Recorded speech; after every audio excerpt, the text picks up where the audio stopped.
Hi, Tyler. How are you? Howdy, can you got us Good. loud and clear? Good. Can Good. you guys? Can you hear me? Yeah, Can hear very well. you. Awesome. Sweet. I'm gonna hurry and just pull up some things, situations, some other things over here and there, but we are ready to go. Excited to have you here. Excited to be here. I haven't done a live one. I did another talk a week or two ago, but that was pre-recorded. It's not around yet. The live's a little bit different. Yeah, Yeah, live's kind of fun. We've enjoyed them. Makes it a little more spontaneous, a little more. no, you can't screw up here. Yeah, you can't mess up. No editing. No editing. Say something crazy. It's forever. Yeah, ask Bryce about that one, huh? Yeah, I've had a couple of words already that I've had to be monitored on TikTok. So I've learned some things. I'm like, all right, clean it up, Bryce. Clean it up.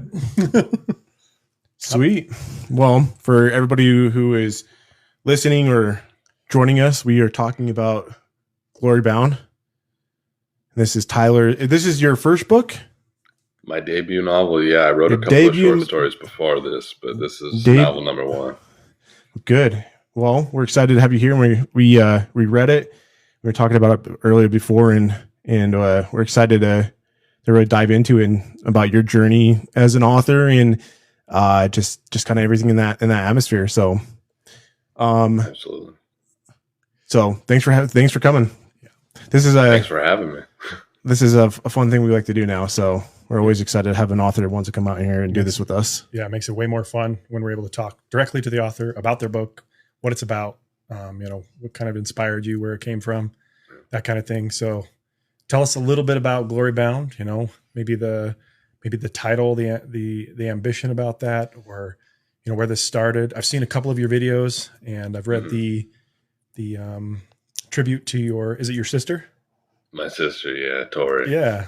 Okay. So tell us a little bit about where it came from, what inspired the idea. Yeah, so it kind of started out of boredom, I guess. Like the initial concept came while I was, I think I was 18 or 19. So back in 2018 or 2019, I was stocking shelves at a Dollar General. And I got so bored, I just started cooking up, alternate realities in my mind. I'm like, this would make kind of a banger story. I think I should, really focus on this a bit more. And now we've the idea got shelved a few times, and now in the big old 2026, it's finally here. Nice, that's awesome. So you said your sister was kind of like your biggest fan, or the fan that kind of kept you going. So did you share the story with her beforehand, or how did that work?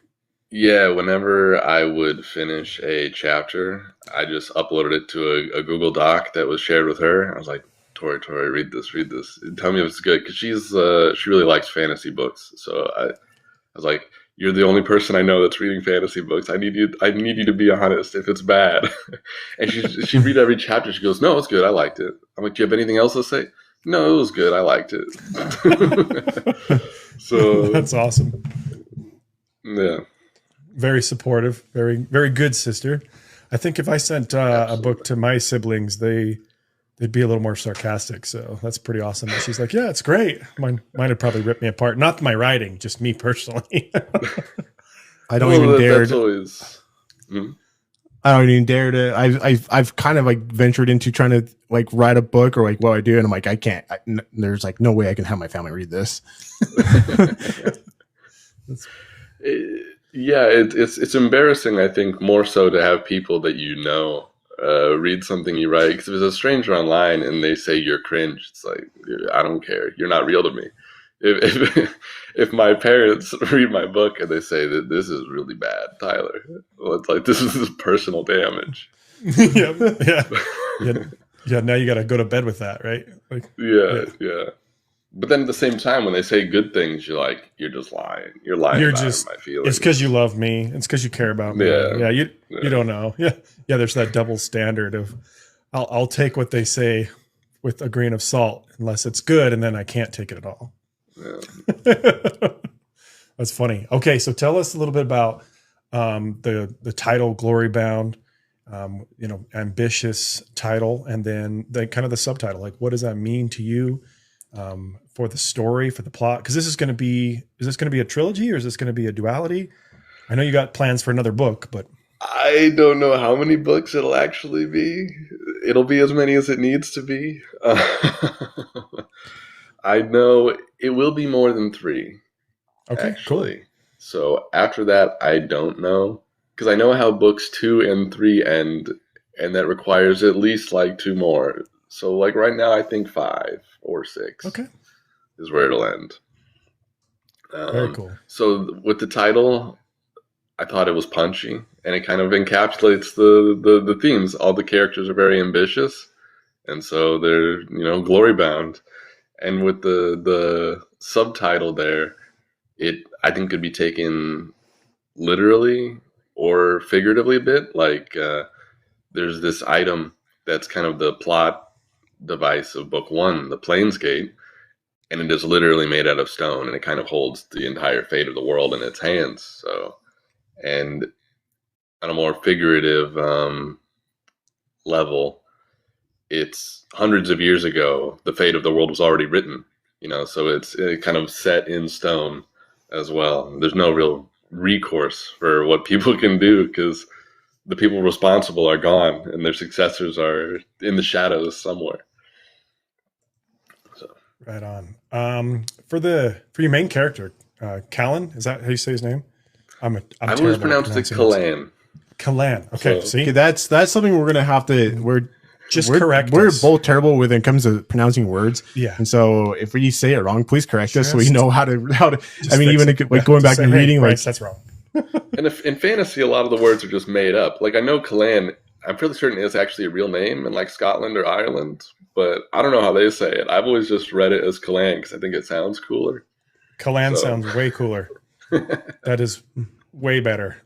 So Kalan, he starts out with a pretty decent idea of life and how it's supposed to go, and right off the bat, things change pretty drastically for him. And then in chapter 16, things are completely different, and his world is spun the other way, and his ideas have completely changed. What was your thought process there? Was that something you planned for Kellen, or was that something that just kind of evolved as you were writing the story? The speed at which it happened was not always planned. For his life to 180 was from the beginning. So I think pacing is one of the things that honestly came to me later. Because originally this book was actually a trilogy just in and of itself. Like this one book used to be 3. And it was going to be broken up into, they spent the bulk of book 1 in Astelonia trying to free Prince Arun, and it was going to be like political intrigue and all this. And the second book was going to be a big conflict with the neighboring nation. And then the third book was going to be in like the Ashen Desert, trying to actually find the Planescape. And I got to the point where I needed to start writing the political intrigue. I was like, it'd be way cooler is if they started to try to do the political intrigue and got caught immediately. So they had no time to plan. And from there, it was kind of just off to the races of I 180'd on myself with my writing pace after that. That's cool. how long did this book take you to write? It took, the first few chapters took like a lot longer because I rewrote them 5 or 6 times and I scrapped the idea a few times. But once I really set my mind to finishing the book, it took about a year. Okay. From start to finish. So that was manuscript, and then it went off to the editor, and then it came back, and I edited, right? Yeah, worked with the editor's notes. Awesome. So pretty quick. Pretty fast. Pretty quick, yeah. Yeah. I think so. But my book's also, it's not one of these giant tomes that I think is kind of industry standard. It's like 75,000 words. So I could achieve it in a quicker time period than someone that writes like a 250,000 word doorstopper. Doorstopper, exactly. Yeah, that's some of the Jonah and I we're working with right now as we talk with a bunch of different authors, and we're asking them to send us their book, and we want to read it every single month. We're looking at them like, man, when they are door stoppers, they're 700, 800 pages more. We're like, okay, we want to get to that, but that is a commitment. It is, especially because we thoroughly appreciate anything below 400, 300, because then we can get through it and talk with you, be interested in the book, and be excited for book 2 and 3. One of our favorite series is Red Rising, and that's exactly what Pierce Brown does, right? His first book is, it's a couple hundred pages. I'm always sad when reading your book and then all of a sudden it ends and I'm like, where's the second one? And I can't have it yet. And I'm like, dang it. Because I want to keep, I love when stories continue. I think that's one of the things, with the author, John Gwynn. I'm just finishing up the Saga series, but I love going into the next book. And especially with your book, I'm like, I'm ready for the next one. But knowing, it takes time, it does, especially with being newer to it. Yeah, for sure. And I think I wanted to hit the 100,000 word mark arbitrarily because, 6 digits is cool. But ultimately, I decided to just write, similar to how I said it'll be as many books as it needs to be. I was like, I could add like 25,000 words of filler in here, but that's going to do the readers a disservice. Right. And I think maybe there is also room for, less lengthy fantasy books, because some people, especially now with reading, kind of fell off as a trend, and I think it's starting to come back. And maybe people are more intimidated by 400,000 word book. Maybe you should start off with Glorybound first. It's only 75,000 words. It's a contained adventure. Got room for a sequel, so not so bad. Yeah, I agree wholeheartedly. That's one of the things that got me into reading, and is being able to finish a book, right? Because sometimes when as you're starting to read, as a person that's learning to or just getting back into it, like you said, a doorstopper can kind of be pretty intimidating. Finishing that book is such a dopamine hit to be like, oh, sweet, I got a book done, right? And it was really good, and I enjoyed it, and I want to share it with other people. That to me is like one of my favorite things. One of the things I wanted to get to is some of the dynamics in your world. You have some gods and some deities, and then some ancient beings. Tell us a little bit about, again, correct me, pronunciation, Ugamont? Yeah. Oh, I got it. Yeah, there you got it. Spot on. That was like, man, I'm guessing here. I'm guessing. So tell us a little bit about, is it him, her? I think it's him, right? It's him. Yeah. It's him. Okay. Yeah. If you were to personify some sort of ethereal dragon kind of being, I'd say it's a him. Okay. Yeah. So I based a lot of the gods in Glorybound off of like the old pagan deities. So they've all got their own agendas and their own motives for the things that they want. And so I wouldn't say that there's a strict morality aligned to them. There is ultimately an ultimate good at the top of this hierarchy, but most of the gods in this world are up to their own deeds. And I think that their lack of inherent goodness is shown in that many of them are cursed to now be dragons. And that was a curse from their creator. Awesome.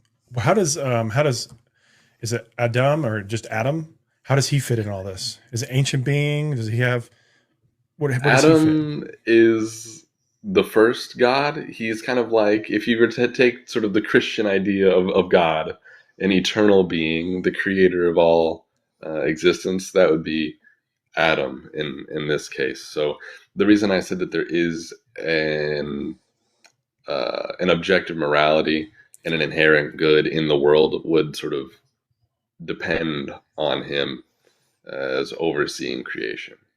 Gotcha. Okay. With you have this first council that sacrificed themselves, and they sealed away magic, right? Are they good or are they villain? I mean, without spoiling it. If it's a spoiler, you can be like, dude, read and find out. But like, what was kind of your thought process there? It's a bit of a moral dilemma. In their minds, they certainly thought they were good.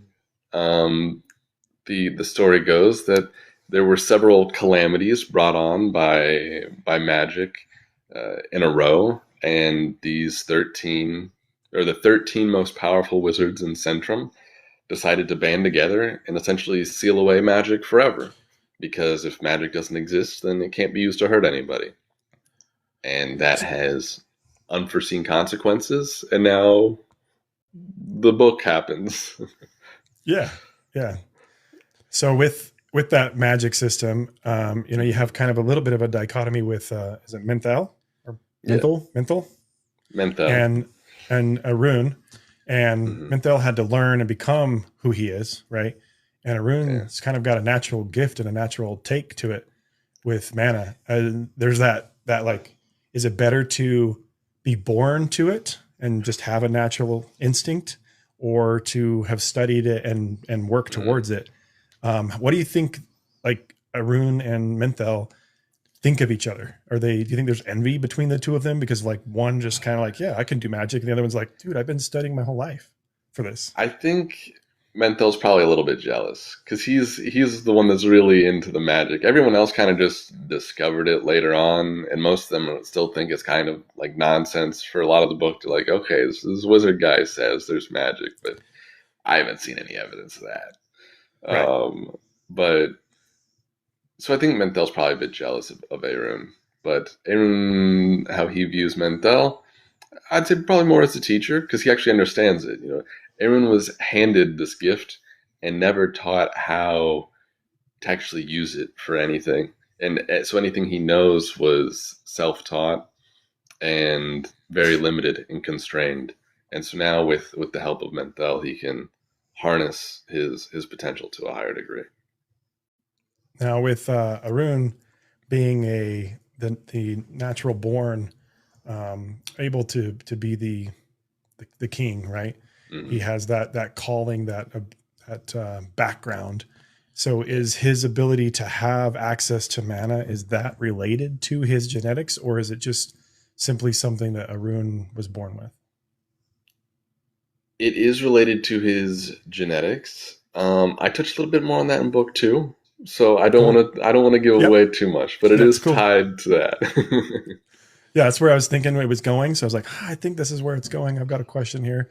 Like I said, I like to mark the crap out of my books. Let me see if I can get an angle. Yeah. And so I have a bunch of little questions in there that I was like, okay, I got to know. Right.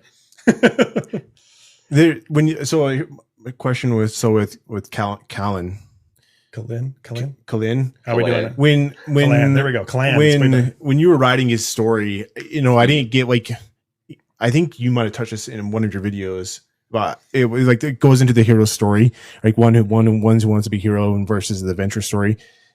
How did you want to portray him within the story, especially when it came into, do you want him to be a hero, or is he going out on an adventure and, adventure finds him? This was something that I think I actually struggled a lot with when writing from like a plot perspective, is because he's actively searching the adventure.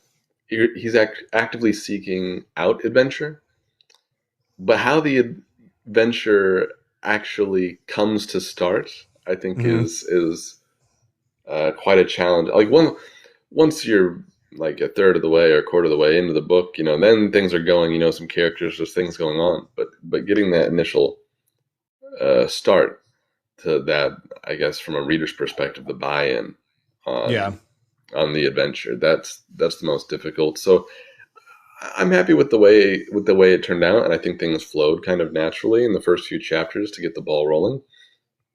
But that was something I kind of had to discover myself. It wasn't really planned long in advance. Okay. I think I like that. What I really liked about the book was just his wanting to, go out and experience the world in his aspect, right? Like what he knew, he didn't want to sit at home and, and because being prior military and stuff, that, he wanted to go, action adventure. I like that part of how it portrayed that. So. Thank you. What can the magic not do in Centrum? Like if there was something that's like, it's not capable. Is this okay? When we preface this, is this before the Plains Gate would be open, or after? Ooh, that's a good question. Or like when? Let's go current timeline, right? Plains Gate is just whatever. What can it not do? With magic being mostly sealed off, it can do very little. Like using magic is still technically possible, but puts quite a great strain on the world because there's simply not enough. So the way I've written the story is that the magical energies or mana is basically the lifeblood of existence. It runs throughout the world. And so since it is being siphoned away, it to use magic at all puts a great strain on a very finite resource that's kind of struggling already to keep reality together.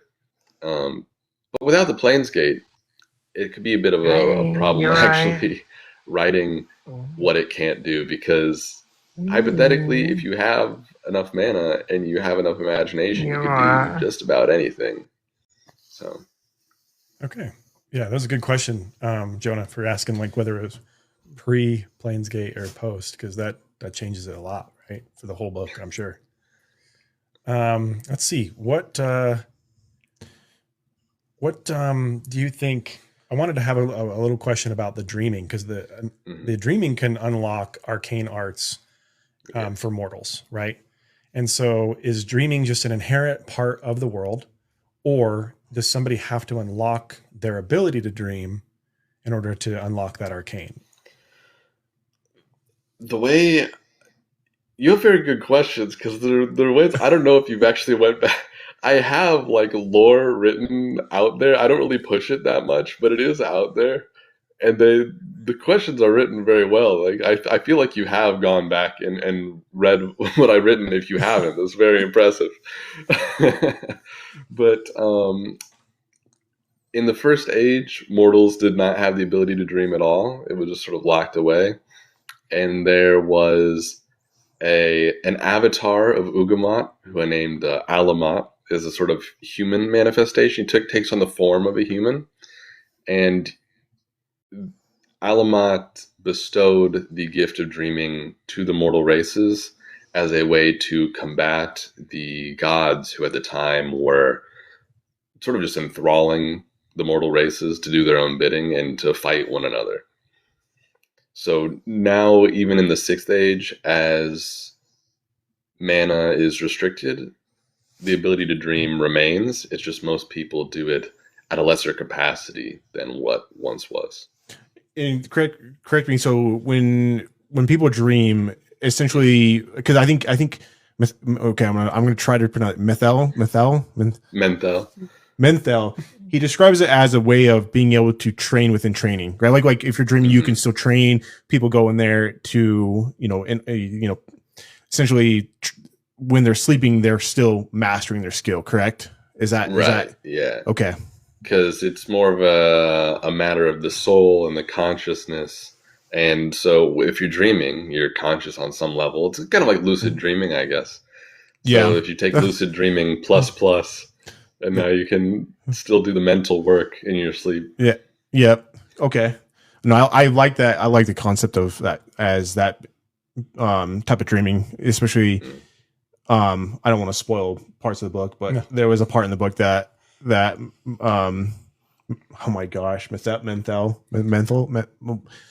You think my brain would remember these things more quickly, but he, in a way, what he gets to do, I like that concept of like kind of like that time, space and time, right? And being able to like, being in a place for a long time, but in reality, your reality in your world, it's a matter of, seconds or minutes. Yeah. It's kind of like that one chamber from Dragon Ball, but for your mind, if only you could do that with your body too, but Kalan and the others don't have that luxury. Does Kalan, because he's practicing correct with more of the meditation of being, I guess, I don't know, this might be a spoiler. I don't know if I want to ask this question. Maybe this is something I'll find out in book 2 is that I wonder if he gets the ability to master more of the meditation so he can train within his dreams and become more of a sword master. I haven't written it like that yet. It has been something I've thought about, but nothing set in stone so far. I'll be excited to see what comes. If not, it's fine. Yeah, it's one of those things as a reader when you're going along, right? And I was I've got to read your lore now. So now I've got to go on your website and read your lore. Because I'm sure there's a lot of things that I could have answered. I didn't even think to do that. I was more of like looking at my notes. Well, this is more fun this way than going It is. through and reading old notes. It kind of is, because it just makes it a little more organic, because it's just me as a reader going through by the pages and kind of thinking, okay, well, it sounds like dreaming was permitted, not something you inherit, right? So that's why I was asking that question, because I was like, this seems like it's not something that's just given.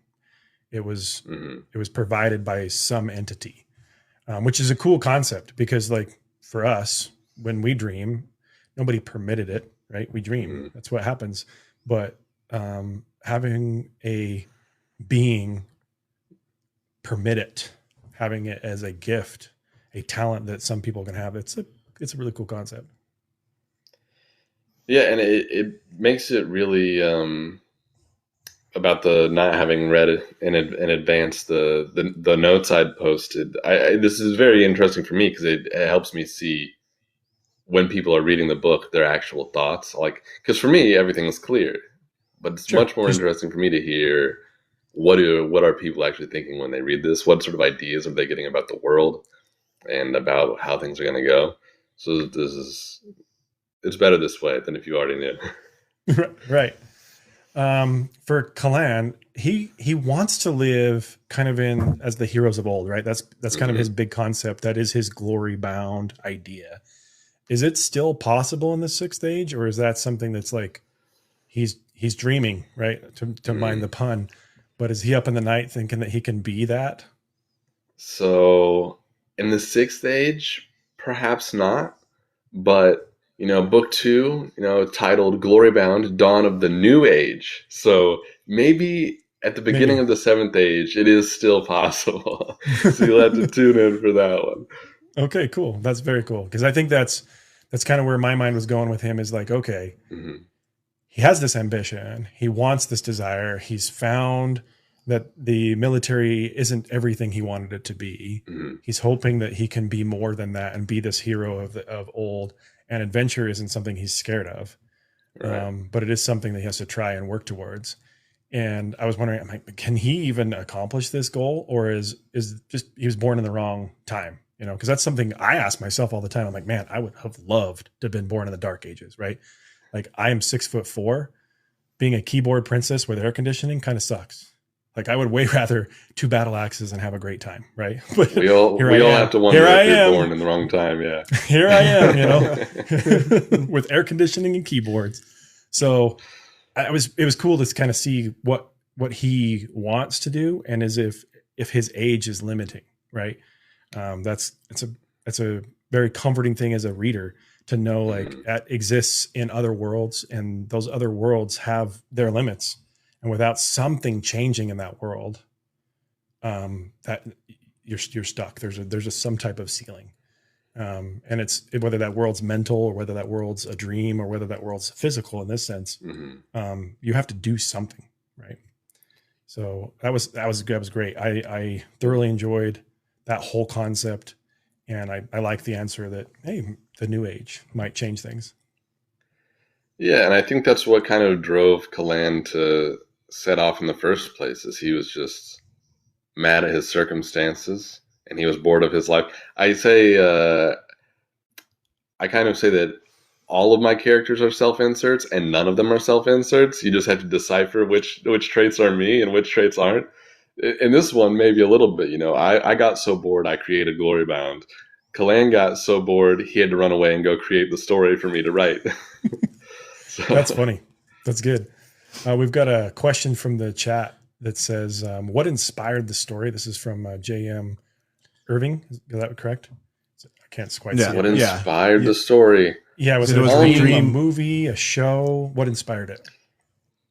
Kind of fantasy as a genre. The feeling you get from fantasy.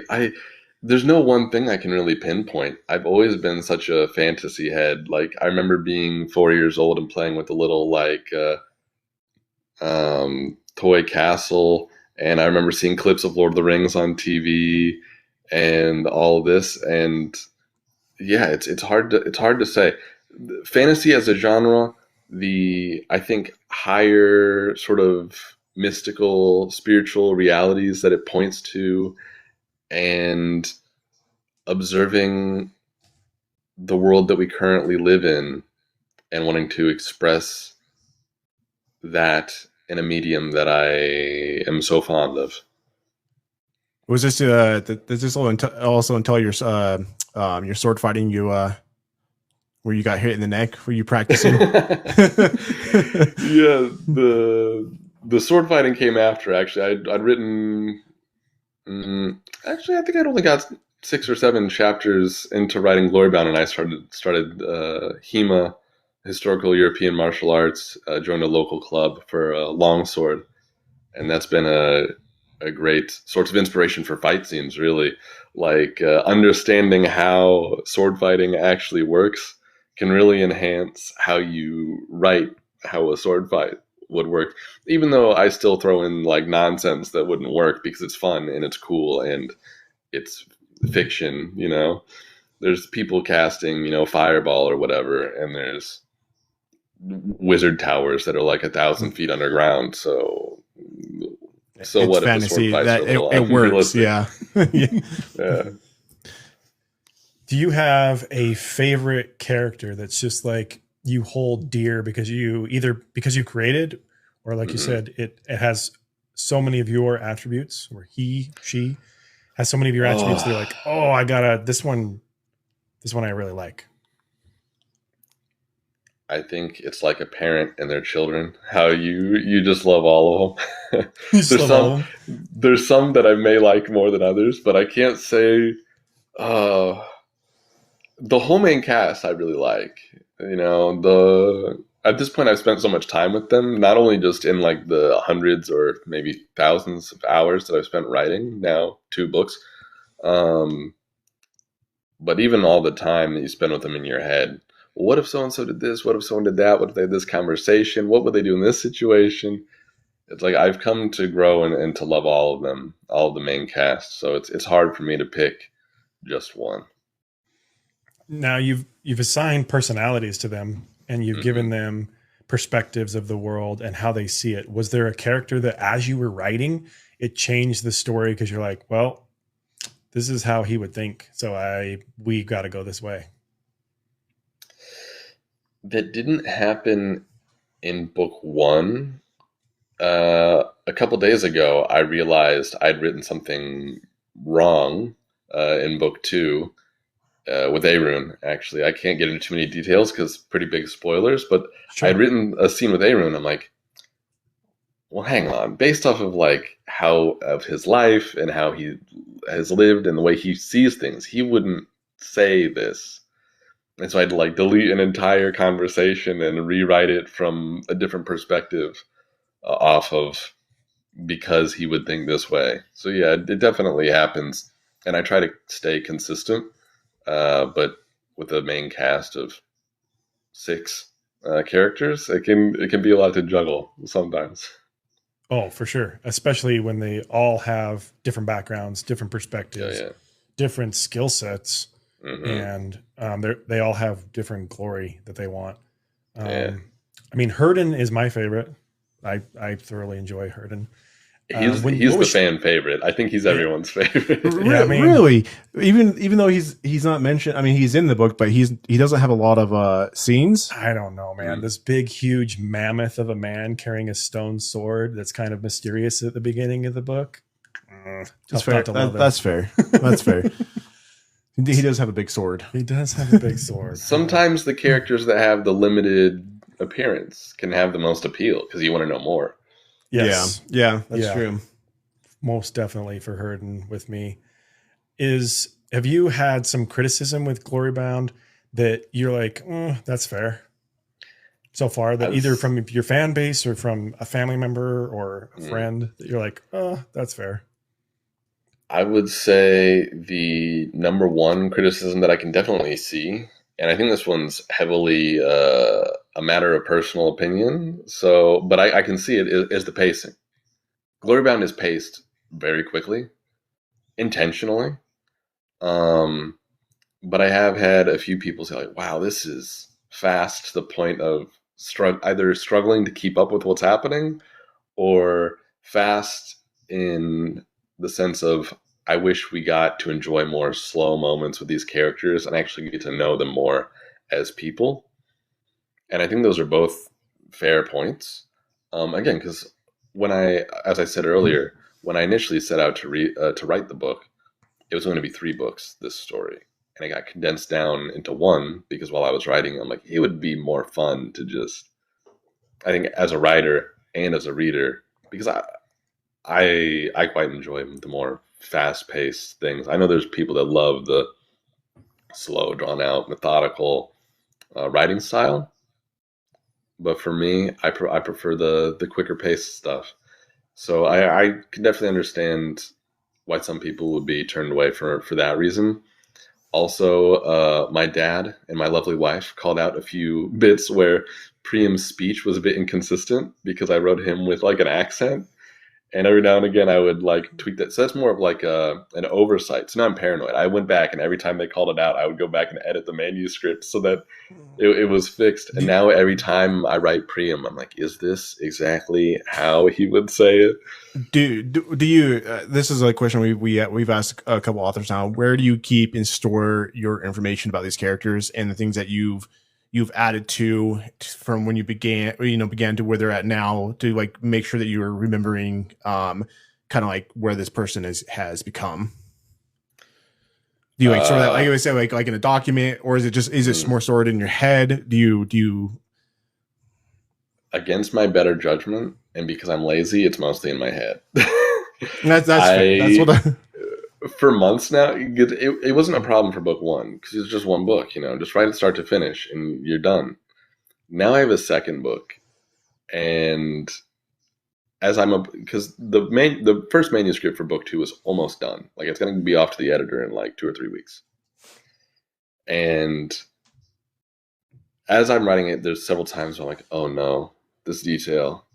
What did they do? So I had to like pull out my own copy of Tyranny of Stone and flip through and find the chapter. I'm like, okay, so this is where this moment happened, and now I have to think to this. So I've told myself after book 2, I'm creating a document, because I think past book 2, if I don't, it's going to be too much and there's going to be inconsistencies. So I'll have to be more organized moving forward. And that's the trend of my workflow in general, because I had no written outline for book 1 either. I knew where it started and I knew where it ended, and everything in the middle was just almost entirely, I just wrote it as I came to it. So with book 2, I actually started with a whole outline, so I knew like scenes sequentially where we would need to go. For the best fantasy composition, so this was something that you and I were texting back and forth about. Yeah. What's a comparable fantasy in your mind that either you've read or that you've heard about that you would recommend to your viewers, to your readers, of what's similar writing style or similar plot, similar storyline, that kind of thing? I would say, personally, that the vibe of Glorybound kind of falls between the high fantasy elegance of Lord of the Rings and like the sort of fast paced violence of Conan. Yeah. And so somewhere in between those two is where Glorybound lies. And as for like the makeup of the party, I'm not too sure, honestly, because I do think I did want to get away from the elf archer, the dwarf with the axe, the party which we've all come to know and love, and it is great. But I didn't just want to rehash that again. So it is mainly a group of swordsmen and a wizard. And moving forward in book 2, there's another couple characters, but yeah, trying to move away from those kind of tropes as far as the party makeup. In the magic or no magic, which centrum? Which magic, as the gods intended. As the gods intended. Do the gods have a favorite character? Favorite person? That's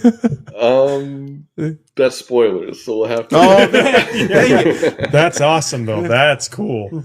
Because that tells us a lot right there, right? Because like, hey, there is a favorite. Wait, I feel like if there is a system of gods, they're definitely, and they're I mean, you see this in one of the Greek gods and playing Mhm. their role in that. I think that's for your part. I think that's really cool to hopefully see which one who favors who, even if it's a bad person, bad guy we haven't met yet. Oh yeah, plenty of those to go around in book two. So get excited for some proper villains, I think. Yeah, I'm excited for book two. I like I said, I always go, I'm like, man, I'm done with the book and I have to wait for the next one. But for good measures, right? Patience is a virtue I'm learning. Alerting. Yeah.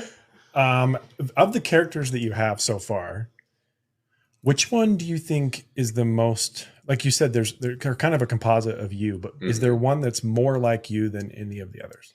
More like me. Oof. I try to sprinkle the traits of me evenly so that I can never claim that one is a self-insert and get overly invested in them, you know. I'm very deliberate in not stacking up one guy to just be, this is Tyler, but I just changed his name. Just change his And name. now this Tyler's is how pretty I cool. would live in my perfect world.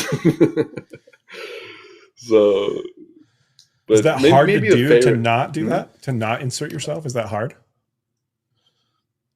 is Nah, that something you I can think naturally just on a, do? s- I think on a subconscious level, I probably inject my. I mean, since I'm not AI and I'm a real person, I think on a subconscious level, I will inject my own beliefs or feelings or whatever into anything I write, even if I'm contorting them to fit the perspective of a character. Like, let's say, so there's some villains that are introduced in book two, very wicked dudes, and they think a lot of stuff that I don't believe, but it still has hints of thoughts or beliefs that are simply switched in perspective. I don't know a great way to describe that. Maybe I'm making sense. Maybe I'm not.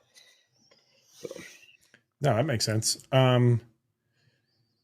In the what do you think is Kalan a hero yet, or do you think that that's something that he's still striving to be? Does he see himself as a hero, or is he still thinking I've got so much work to do? he's not a hero yet. He's on the right path, but he's still got a long way to go. And I think in his mind, it's a lot worse than that. I think he's more down on himself than he should be. And uh, granted, if I was in Clan's shoes, we'll see we'll see the first few chapters of book two. If I was in Clan's shoes, I would also be pretty down on myself. Yeah. So maybe it's justified, but I think he's got the spirit. He's got what it takes, and yeah. So it is going back and talking about like kind of the moral dilemmas. Is Kalan's moral dilemma like killing people? Does that stem from things that you've like kind of like your beliefs in that system? Because I feel like that's, as a military and as a swordsman, that's kind of I mean, I come from a military background, so I like in being able to train to that. So it's interesting to see that how much that has affected him, even though like he's progressing the story through it. But that the first kills that he had to do, like what like in that kind of moral dilemma of like, what did I just do? There was something I wanted to explore a little bit because in fiction there is so much violence. It's like exclusively violence a lot of the time, Mm-hmm. and I don't like. Look, I grew up in the culture too. Like I grew up playing Call of Duty and Grand Theft Auto and Skyrim or whatever. So and it's all fun, but it is interesting to think about when you take yourself out of it for a second. You're like, I would never do this in real life, but you go and you turn on the computer and now you're having a blast, like gunning people Yeah. down. Like Yeah. violent, and even in more like refined works, books and literary classics, you'll still find like casual killing, and it's just interesting. Like if I cut a man's head off with a sword, I'd be messed up Yeah. emotionally. But now, is that because I am a modern man in 2026 and I'm a weenie? Or is that because we have a fundamentally different philosophy? And I think in chapter 3, when they're in the monastery, I answered that question the best I could. Yeah. Is that there is that distinction between the slaying of the innocent and genuinely wicked people who would do much more harm if they continue on living than without. So it's sort of, I don't want to say the ends justify the means, but it is a justification for what you're doing. You're defending, whether it's a group of people or the entire world. Sometimes violence is necessary in reality. Yeah, he's defining morality for himself, which is very not only intriguing but inspiring, that he is thinking what he knows versus what he sees versus what he does are not the same thing. That is a lot of introspection. Like, most people don't do that, right? If whatever's culturally appropriate is what I'm going to do, right? If it's okay to lop somebody's head off, cool, whatever. But he's in that world, and yet he's still questioning it. He's still thinking about it. That kind of introspection from a character perspective, is that something that you innately just did, or is that something you, when you were, stocking the shelves in Dollar Tree or Dollar Store, you thought, oh, I gotta have a character that can at least think a little bit? I don't remember where this particular bit of introspection came from, actually. It did, like, obviously it had to have occurred near the beginning of the writing process, because it happens in like the first few chapters. But I don't remember the exact moment that I determined this was important for me to insert into the story. So We've got a comment here from the comment section. It's James McDevitt. He wrote a historical fiction. He says, good men capable of extreme violence is the only thing we have keeping the world in its place. Do you think that's something that's happening in your world, that only good people are keeping things at bay? Yeah, I'd say that's a pretty solid description of what's going on, especially moving forward.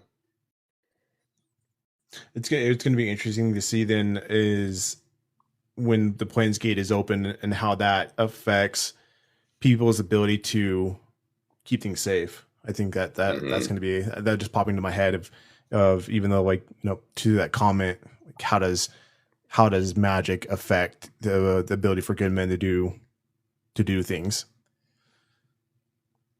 That will be, then you'll probably like book 2, because that's a big I feel like I'm like diving into book 2 without like you're like, just wait till book 2. Oh, okay. Yeah, I'll find out. I'll wait. If nothing else, you've sold us on book 2, that's for sure.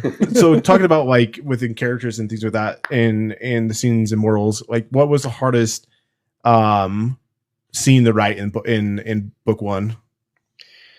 The hardest scene had to have been the opening scene, because I rewrote chapter 1, like I said earlier, 5 or 6 times. No other scene got as many rewrites. The initial opening for the book actually had Clan as a kid, and you lived, like, the whole first chapter was him at the parade where he has his first encounter with her dam and all this. And then in like chapter 2 is him as a teenager, and then I scrapped that. And then there was another iteration where the Planescape didn't even exist. A lot of these early versions were before the concept of the Planescape even came about, because at the time I was really just pantsing it for the very, very beginning. Yeah. And it's like magic was already there, and they basically had cell phones in the form of a magic necklace that allowed you to communicate with your military allies, and they were monster hunters, and there was a teenage love interest in his hometown. I'm like, what the heck am I doing here? Get rid of all this. And eventually, once the idea of the Planescape came about, I'm like, this is it. This is the story. And like, we're cutting out the backstory at the beginning. We can discover that later. I forget who I forget who the quote is from, of the start as close to the end as possible line for where you should start the story. Oh, So that's that's interesting. the approach I took. We don't need to know what Clan was doing as a kid. We don't need to know about his military training. Other than that, it happened.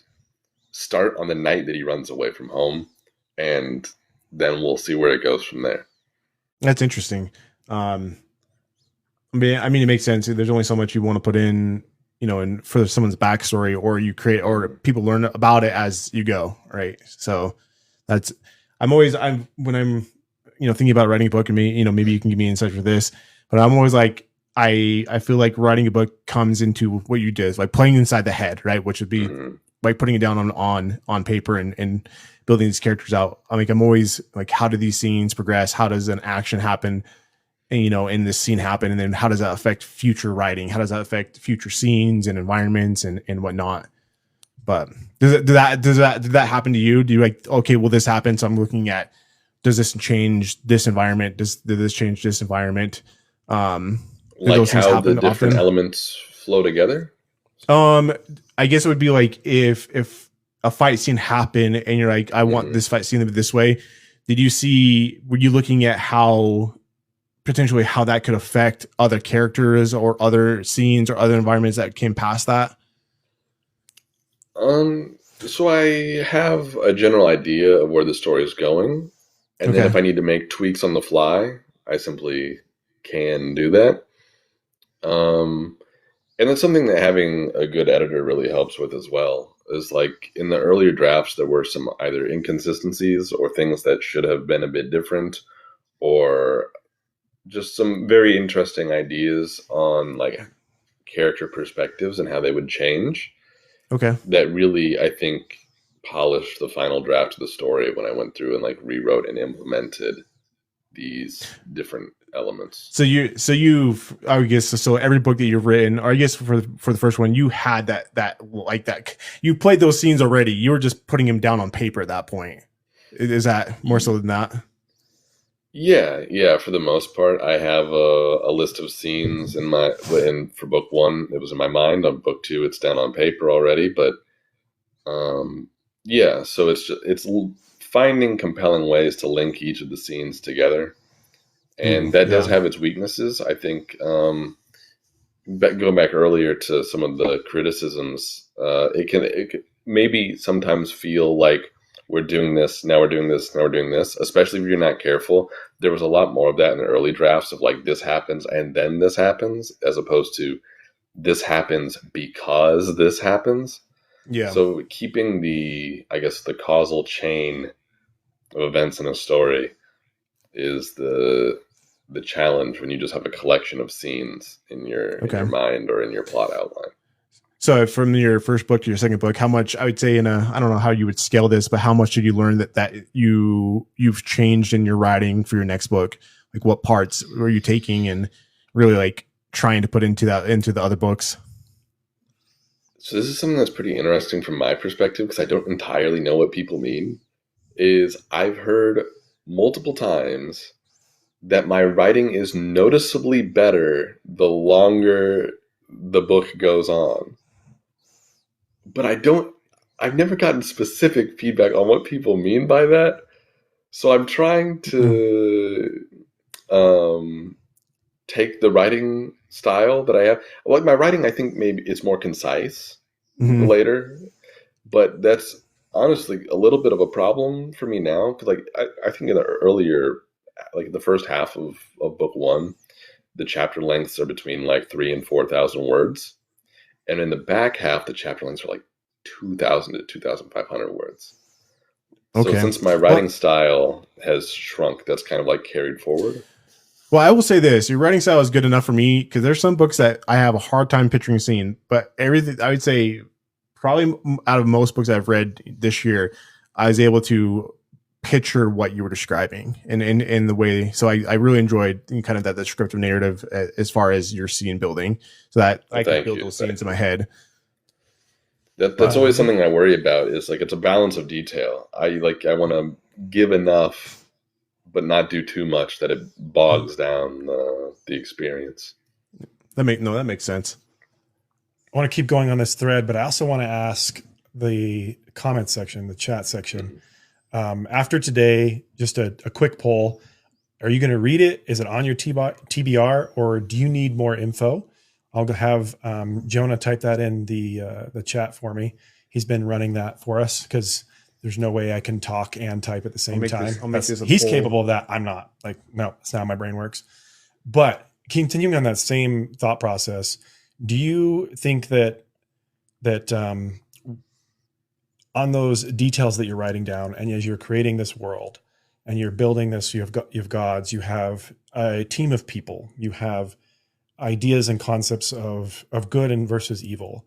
Is there something in your life that has inspired specific scenes that you thought, this didn't happen right in my life, so I'm going to fix it in my book? Or an injustice in the world, right? There's something that goes on that doesn't even have to do with you. It could be third person. You've heard about, and you're like, oh, I don't like that injustice. I would say not in specific, like person to person scenarios. That hasn't happened yet. I think painting more in broad strokes, the themes of the story are problems that I would see in the world we live in, and potential solutions to how one might overcome those problems.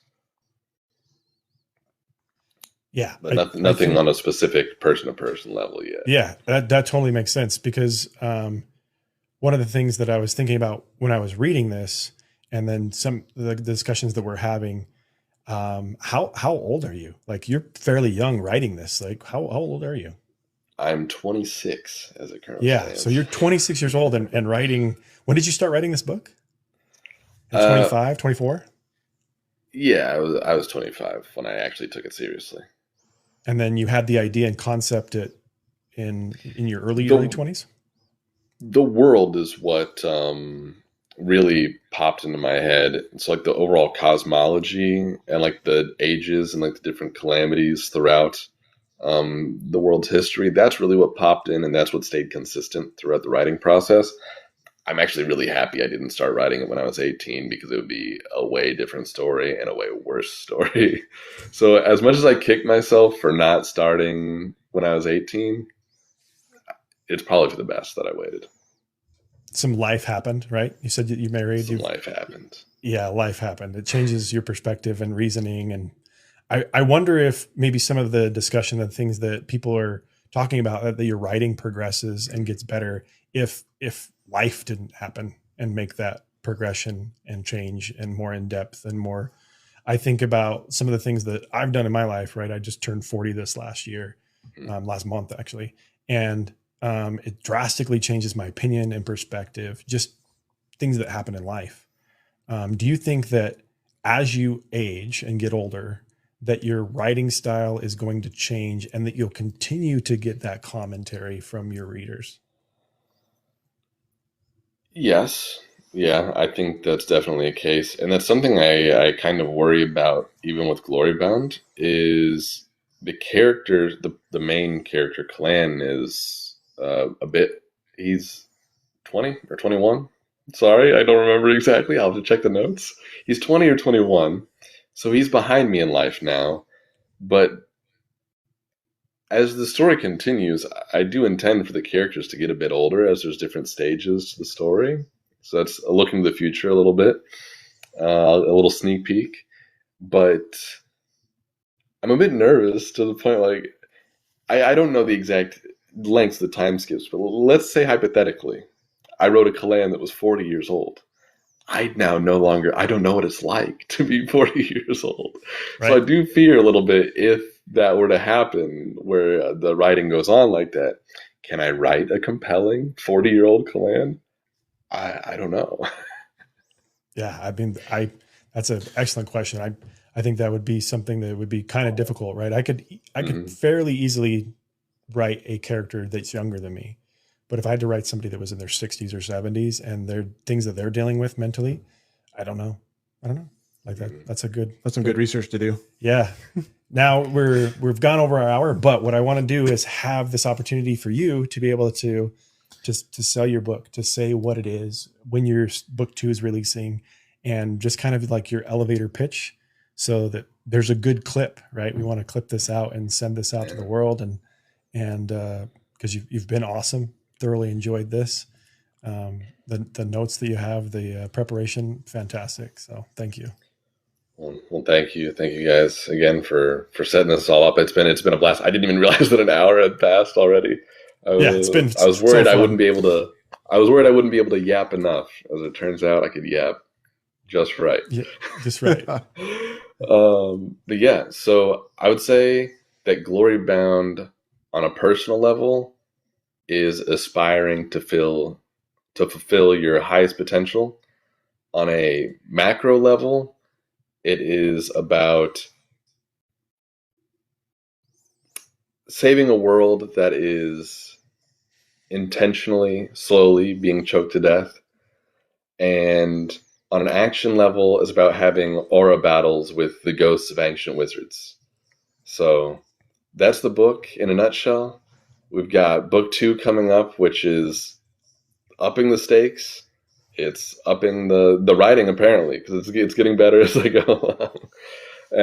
And that's going to be going live probably in around November. You'll be able to pre-order in November. The book will probably be actually released around Christmas time. So excellent. Looking forward to that. Very exciting. Yeah. And then you also have a website? Or I do. Patreon? I have both. The website is gloryboundstory.com, and the Patreon is patreon.com/gloryboundstory.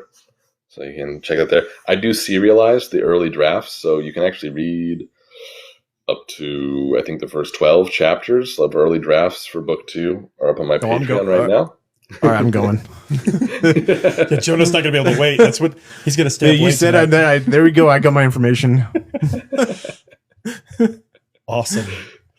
Well, thank you again so much for your time and being able to spend with us on Sunday, be able to have this conversation. It's awesome to be able to speak with authors directly, to be able to hold a physical copy of your book, to be able to mark it up, and to understand the writing process, and then know where it's going to go and see the excitement that you have for it. Because obviously we love books, right?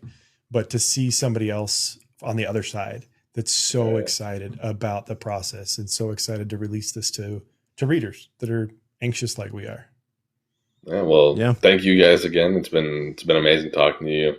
Again, the questions were great. I could tell you really you were coming up with questions that I hadn't even asked myself in some case. I mean, it feels really good to have poured so much of myself into a work and have people read it and actually care enough to form these kinds of questions. So it's been a whole lot of fun. Thank you guys for having me on.